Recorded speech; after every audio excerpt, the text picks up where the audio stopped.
চলে আসলাম একটা রেস্টুরেন্টে। এখানে বাংলা খাবার পাওয়া যায়। এক বাংলা ভাই আছে, তার সাথে পরিচয় হইলো কিছুক্ষণ আগে।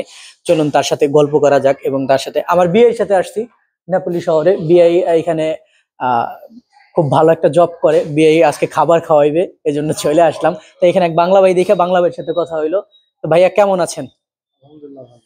ভাইয়ার গ্রামের বাড়ি কোথায়? মেহেরপুর জেলা। ভাইয়ার নাম কি? মফিজুল ইসলাম। ভাইয়া এইখানে এই রেস্টুরেন্টে জব করেন কতদিন যাবত? আপনার 2-3 মাস হয়েছে। এখানে স্যালারি কিরকম দেয়? এই 1000-2000 এরকম 2019। অনেক টাকা আলহামদুলিল্লাহ। ইনশাআল্লাহ। 2019 ইউরো তো বাংলা টাকার প্রায় 2.5 লাখ 3 লাখ টাকার কাছাকাছি চলে যায়। থাকা খাওয়া ফ্রি। ভাইয়ের গ্রামের বাড়ি কোথায়? মেহেরপুর জেলা ইচ্ছাখালী। ইটালিতে আসছেন কতদিন যাবত ভাইয়া? 3 বছর 4 মাস চলে। 3 বছর 4 মাস, অনেক দিন যাবত ইটালিতে আসছে দর্শক। তো ভাইয়া এখানে খুব ভালো একটা এবং অনেক উন্নত মানের স্যালারি পায়। এখানে আছে ভালো খাবারের আছে, মান আছে। খাবারের মান অনেক ভালো না? তো আমাদেরকে দুজনকে ভাত আর গরুর গোশত দিবেন। আমরা খাবার খাবো ইনশাল্লাহ। ওই যে ভাইয়ার হচ্ছে মূল শেফ, যে ভাইয়া এখন বর্তমানে শেফ হয়েছে, তার মূল শেফ পাশে আছে। তো ভাইয়া ভালো থাকেন, সুস্থ থাকেন। দেখা হবে নতুন কোনো সময়। আপনি কি লিবিয়া হয়ে আসছেন?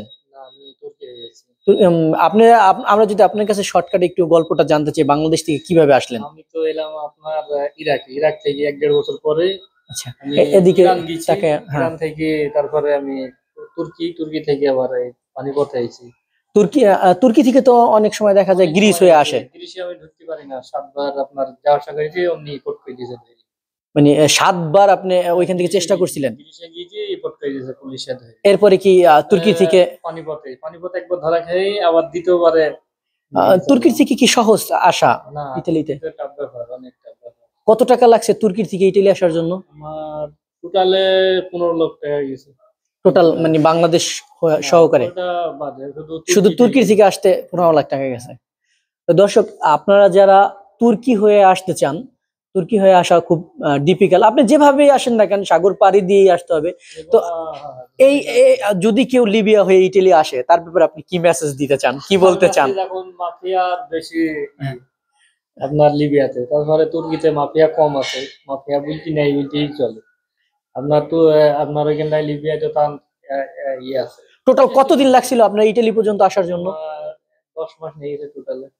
তো দ্রুত সময়ের মধ্যে আসছেন। লিবিয়া তো অনেকে ভোগে, অনেক সময় যায়। 10 মাস নিয়ে গেছে। তুর্কিতেই ছিলাম 10 মাস। এর মধ্যে 7 বার আপনি ট্রাই করছেন গিরিজে আসার জন্য? গ্রিসে 7 বার ঢুকেছি। 7 বারের মধ্যে 7 বারই কোট পেয়েছি।